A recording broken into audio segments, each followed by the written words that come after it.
Andrew. So that could be entertaining, actually. Right, it's only 2 minutes. It's not your personal duckling. That's him. That's the one. So when we come back, are we going to talk about that episode? Or we've got to carry on chronologically. No, we need to carry on to episode 2. We're going to carry on chronologically. So stick with us. There's going to be at least another 5 hours podcast to go. What are we on now? 45 minutes. That's all right. Yeah, it's in a bit. We're back. Bitches. So we're on day 2. Well, what is it? Oh, I don't know. Yeah, day 2. Now Marcus don't say it no more. I don't know. I know, it's not keeping us on track. Day 2. India was talking about her transition. So she only transitioned, is that the right form of that? Yeah. 2 years ago. Oh, this is fairly recent. And I said I like how confident she is, not like Kelly Maloney was. And she was very apologetic about it. But Kelly was in there with Audley, and that was probably a difficult dynamic for her. It was difficult for Audley as well because they were setting him up to say something transphobic, basically. They were, weren't That's they? true, actually. Man to man. Man to woman. Yeah. But having said that, a lot of people are saying, "Oh, India isn't comfortable with herself," but I still do think she is comfortable with herself. I think she's entirely comfortable with her body. Yeah, and herself, but maybe not with her relationship status. Yeah, her relationship status, or what may become of her relationship status. And I think maybe she's not comfortable with how society views her, but that doesn't mean you're not comfortable in yourself. I don't know. Yeah, no, I don't think it is either. And I mean, heaven forbid she sees all the shit people have been saying on Twitter, because that she'll see it tip because anyone every over the cunt edge. is tagging her in it. All those tweets to you, everyone was tagging her in it. Because I tagged her originally, and it's a reply. It's so your I've fault. caused this. Fuck. Oh, it's not So only me. So Rachel, this is kind of what I was saying earlier, being a bit of a shit stirrer. She asked Anne what she thinks about gender reassignment surgery on the NHS. Oh, what do you think about this, Anne? Knowing that Anne is going to say some bullshit, because that's all Anne ever says. Which India did have it on the NHS. Yeah. Which I didn't really realise was a thing, because NHS, like, you think cutbacks that they're probably not going to do that. On the NHS, yeah, they give people fucking prescriptions for fucking paracetamol and shit, and waste money left, right, and centre on all sorts of shit on the NHS. Yet you can't get a root canal on the NHS. I work in a hospital. I don't work for the NHS, but I work in a hospital, and the amount we spend just on agency nurses, and I'm sure it's the same in the NHS, is fortunes because they just can't get nurses. So I don't think we need to worry about someone having gender 5 people a year or whatever. But it's so especially minimal. if the alternative is them topping themselves. Yeah, especially as Anne is so keen on saying, oh, it is a very, very small minority of people who are transgender. So you can't have it both ways. Either it's just a small minority and it doesn't matter, or it's a big transgender agenda and like they're trying to make all our kids trans. Like, shut the fuck up. Shut up. Sit down. So obviously Anne was very pro having a gender reassignment on the NHS. She voted for legislation to give more reassignments on the NHS per year. She's more concerned about children going blind. Is that what she said? Oh, I love it when children go blind. She said, she said, I've got to get my Anne voice down. Yeah. You've still got an awful lot of people not getting what they need. Anything that anyone is going through is the world to them, which is true. That's true. That is true. That's true. What do we think that we as a society takes priority if we can't do everything? Well, evidently not that, Anne, according to you. No, you can't do everything, but then people wait, don't they, for a long time for things.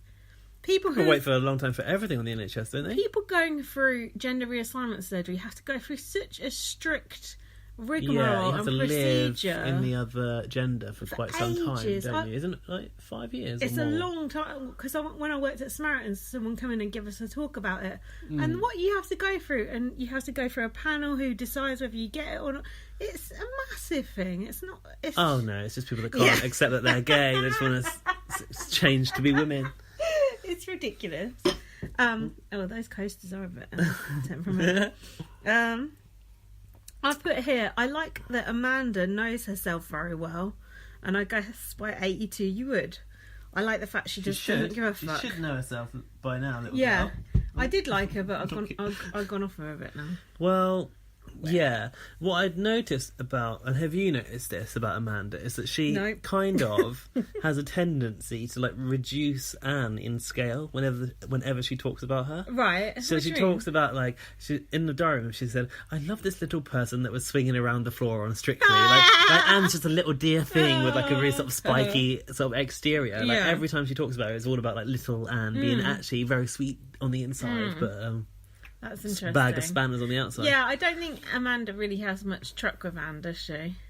Truck. She's just like, whatever. But Anne's like, Amanda's... She's not bothered by her. Amanda's not really bothered by anything. She's just on her own planet. But why would you be at that age of done, aren't you? No, but she's not done. She keeps saying she is. Like, she keeps saying, oh, my whole life's behind me and this, that and the other. Yeah. She's 100%, excuse me, still present. In control of her faculties, looks good. There's no reason why she couldn't go another 20 odd years at that pace. That's true. So, I think that's all. But it's not worth getting het up about shit like that at that stage of life, is it? That's true.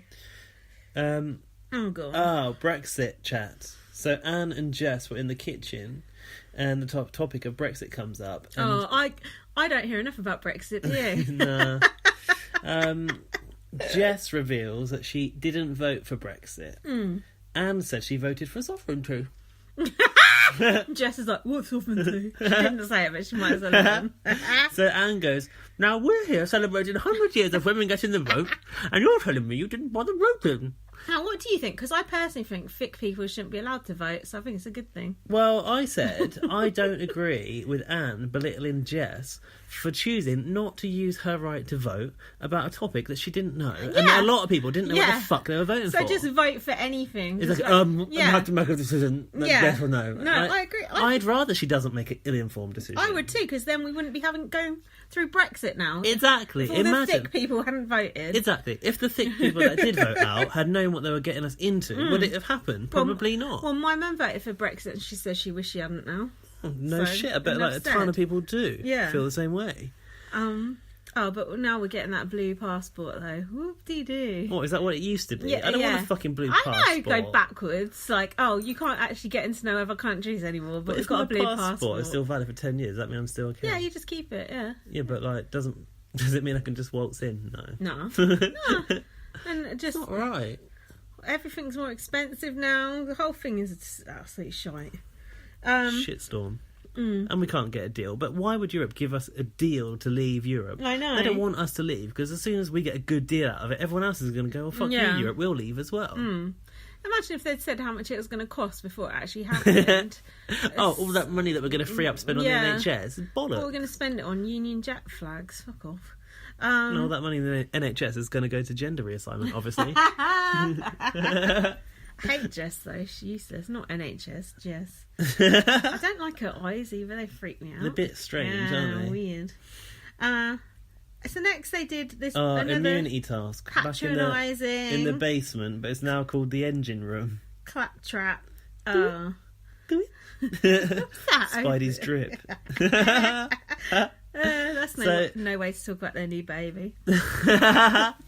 This room now features the stereotype writer. Now, I miss Bob Writer. I don't know about you, but he was better. So was the Tree of Temptation. Remember what the first thing was? They were throwing axes. Yeah, women cannot throw. Health and safety. What were them axes made of? Presumably metal. That looked dangerous. It was dangerous. Didn't even have no goggles on, did they? I don't think they did. Also, what if someone swung that axe back and accidentally clipped their head with it when they went to throw it? Yeah, or threw it backwards by accident. Yeah. So they took out Anne Widdecombe. Oh, dear. I'm not going to be any good at it. Oh, no, just see, I'm not going to be able to do it. And threw it. Crap. Useless. That cage they used looked like that cage they had that gorilla in that time, didn't it? That gorilla, dearie me. So the housemate with the high score from throwing an axe at the bullseye would win immunity. It was Malika. Anne didn't get one of them in. She was hopeless. India was awful as well. Oh, well, India used to be a man. Should be able to throw, bloke throwing an axe. Shut up. India was kind of cheering Anne on. She's going, come on, Anne, psych yourself up. Think of Jeremy Corbyn. Jeremy Corbyn. Getting Anne in the zone. Throwing axe at Jeremy Corbyn. Get really angry. Think of Brexit. That's funny. And did you notice that Jess did the fake Joe Goody of the week? No. Fake Joe Goody of the week. She said she wanted to come out of her comfort shell. Oh, fuck off. It's so bad, I didn't even pick it up. I know, no one did. I tweeted it and no one else got on the back of it. That sounds wrong. Oh, India said that was the biggest chopper she'd ever held. Yeah, I don't think she's slept with a guy, has she? Or maybe back in the day. She's got a son. Oh. Yeah. Oh. I've accepted her as a woman so much, I thought she'd had a baby. Let me just explain something about biology, I guess. Woman. Oh, yeah. Oh, thanks, Twitter. Thanks. Oh, you'll never be a woman. Oh, I'm a woman. I have a period. Do you know what, though? Yeah, what is surprising is, this is going to come on later, but fragile masculinity. Do you want to let him out? Is he at He's at the door. Oh, yes, sir. It's The women will be come on, we've got guests. We've got guests. guests coming around. Can you please go make the coffee now, please, my love? Carry on. It's your cat, your house. So, what was I saying? Fragile masculinity. Yeah, the fragile masculinity thing. The people that are going on about having a cock cut off doesn't make you a woman is not only men, you know. There's also women having a go who seem to have like of course. have the hump that, you know, India isn't going to have a period. And they do, sort of thing, or isn't going to have to rear a child or whatever. Well, you know what? She can put a simulator on and then go through labour that way. Guess what? I'm never going to rear a child. Does that mean I'm not a woman? Shut up. You're not actually, because you're not allowed in the audience for Big Brother launch. True. Being a woman means different things to different people. It's true, you don't have to check all the boxes of being a woman, do you? I'm actually fed up of having this conversation. Next, okay. What came after axe throwing then? Anne said to Rachel, what's the point of having children if you ain't going to look after them yourself? Anne, you got no children, you never married, never even had sex. Anne doesn't even qualify as human. She hasn't lived a human life, has she? She's never been in love. She's like a robot. To have never been in love. Do you think she masturbates? No. Do you think she feels any sort of joy about anything? Well, she did take a shine to Andrew tonight. Maybe she does masturbate. Or do you think she'd think it was dirty? What an image. I think she would think it was dirty. She said that twerking is like the worst thing to happen to society. Not in those words, but we should call her Android. That's what she is. She's a fucking android. Then what? India in the bathroom talked about her son not talking to her. And she said it was about terms of reference, which is true. It must be really hard for, I think his 16-year-old son used to call her dad. What are you going to call her now, mum? Yeah. You've already got a mum. Well, with Caitlyn Jenner, her kids still call her dad. I think that's the only way. But they call her she, but they call her dad. Yeah, you can't call it, because it's not your mum, is it? Because You've already got a mum, yeah. It is. To be honest, if my dad changed gender or my mum changed gender, I would struggle with it.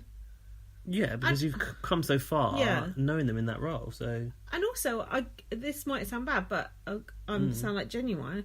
I wouldn't go out. I wouldn't go out with a transgender person because I just wouldn't be sexually attracted to them either. Is that bad? Would you? Did we talk about this earlier? We haven't talked about it. It hasn't come up yet. Do we save it for later, or do we come to it now?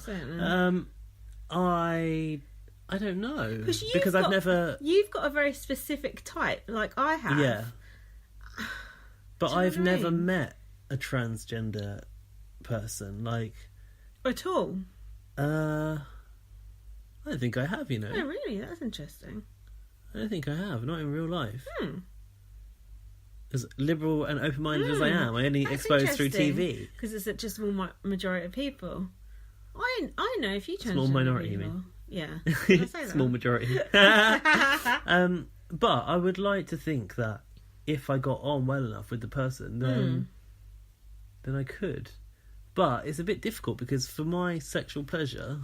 You need the right tools, if you know what I mean. Yeah, that's what same. Well, but yeah, for you. Yeah, as well for you. But is that bad? Does that make us... Is that just a preference? Or is that like... Because you said, like, when you're gay dating, there's a lot of things like, oh, you know, no Asians or whatever, just horrible preferences like that. A lot of that is out there. But you don't get that on straight dating websites. Do they? Do people not put no Asians, no femmes, no whatever that seems else extremely offensive to me. Yeah, it is. People are quite offensive. But you can still have a preference without outwardly saying expressing that. it. Yeah. I think that's quite shocking.